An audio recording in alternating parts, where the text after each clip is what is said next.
அண்மை செய்தி. எடப்பாடி பழனிசாமிக்கு எதிரான வழக்கை தொடர்ந்து விசாரிக்கலாம் என்று சென்னை உயர்நீதிமன்றம் காவல்துறைக்கு அனுமதி வழங்கியிருக்கிறது. எடப்பாடி பழனிசாமி மீதான புகார் தொடர்பான அந்த விசாரணையை தொடர்ந்து நடத்தலாம் என்ற ஒரு அனுமதியை வழங்கியிருக்கிறது நீதிமன்றம். கூடுதல் தகவல்களை செய்தியாளர் மதனிடம் கேட்கலாம். மதன், இப்போ உயர்நீதிமன்றம் அனுமதி வழங்கியிருக்கக்கூடிய விவரங்கள் என்ன? கடந்த 2021ஆம் ஆண்டு சட்டமன்ற தேர்தலில் எடப்பாடி தொகுதியில் அதிமுக சார்பில் போட்டியிட்ட எடப்பாடி பழனிசாமி தன்னுடைய வேட்புமனுவில் சொத்து விவரங்கள் உட்பட பல்வேறு முக்கிய தகவல்களை தவறாக தெரிவித்ததாக கூறி அவர் மீது நடவடிக்கை எடுக்க வேண்டும் என தேனி மாவட்டத்தைச் சேர்ந்த மிலானி என்பவர் சென்னை உயர்நீதிமன்றத்தில் ஒரு மனு தாக்கல் செய்திருந்தார். ஏற்கனவே இது தொடர்பாக சேலம் நீதிமன்றத்திலும் ஒரு புகார் அளித்திருந்தார். இந்த புகார் குறித்து விசாரணை நடத்தி முகாந்திரம் இருந்தால் வழக்கு பதிவு செய்ய சேலம் குற்றப்பிரிவு காவல்துறைக்கு ஏற்கனவே நீதிமன்றம் உத்தரவு பிறப்பித்தது. இந்த உத்தரவை ரத்து செய்யக்கூறிதான் சென்னை உயர்நீதிமன்றத்தில் எடப்பாடி பழனிசாமி இந்த ஒரு வழக்கை தொடர்ந்தார்.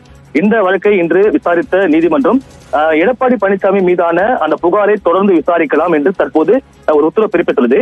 ஏற்கனவே இந்த விசாரணைக்கு விதிக்கப்பட்ட தடையும் தற்போது நீக்கப்பட்டுள்ளது. எனவே இந்த வழக்கு விசாரணை நடத்த வேண்டும். விசாரணைக்கு எடப்பாடி பழனிசாமி முழுமையான ஒத்துழைப்பை வழங்க வேண்டும் என்றும் தற்போது உயர்நீதிமன்றம் உத்தரவு பிறப்பித்துள்ளது. நன்றி மதன், கூடுதல் விவரங்களுக்காக.